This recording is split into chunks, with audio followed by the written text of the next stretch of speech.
নামটা যখন সাকিব আল হাসান, জনপ্রিয়তা এবং বিতর্ক তখন সমানে সমান।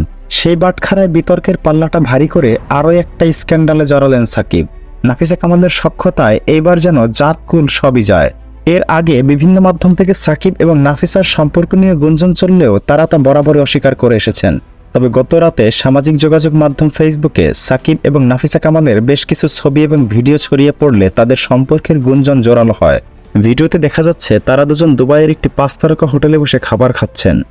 এক হোটেল স্টাফের বরাতে বলা হয়, ওই হোটেলে নাফিসার নামে 4 দিনের জন্য একটি রুম বুক করা হয়েছিল, যেখানে সাকিব এবং নাফিসা সময় কাটিয়েছেন। সাকিব ঘিরে প্রত্যেকটি বিতর্কে এতদিন যে শিশির তাকে ডিফেন্ড করে এসেছে, শেষ পর্যন্ত তাকেই চিট করল সাকিব। ক্রিকেটে ফিক্সিং, ন্যাস্টি পলিটিক্স, জুয়া, বাগবিতণ্ডা, বদরাগ থেকে শুরু করে এমন কোনো খারাপ গুণ নাই যা তার মধ্যে ছিল না।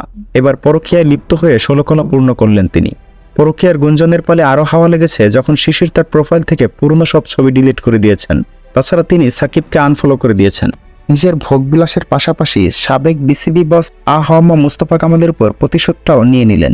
আপনারা জেনে থাকবেন, নাফিসা কামাল হলো সাবেক বিসিবি বস ও অর্থমন্ত্রী মুস্তফা কামালের মেয়ে। মুস্তফা কামাল বিসিবি বস থাকাকালীন 2010 সালের ত্রিদেশীয় সিরিজে ভারতের সাথে সবগুলো ম্যাচ হেরেছিল বাংলাদেশ। তাৎক্ষণিক প্রতিক্রিয়ায় মুস্তফা কামাল এই হারে প্লেয়ারদের ব্যর্থতাকে দায়ী করেন। পরের দিন সাকিব কামাল সাহেবের সেই কমেন্টের শার্প রিয়াকশনে বলেন, কোনো প্লেয়ারই হারার জন্য খেলে না। এতে তাদের দুইজনের মাঝে বৈরিতার সৃষ্টি হয়। পরে সাকিবকে ক্ষমা চাইতে বাধ্য করা হয়। এই তথ্য তখনকার পত্রিকার প্রতিবেদনে উঠে এসেছিল। তাহলে কি সাকিব সেই রাগ ভুলেননি? মুস্তফা কামালকে শিক্ষা দিতেই তার মেয়ের সঙ্গে পরকীয়া। সাকিব আর ভালো হইল না।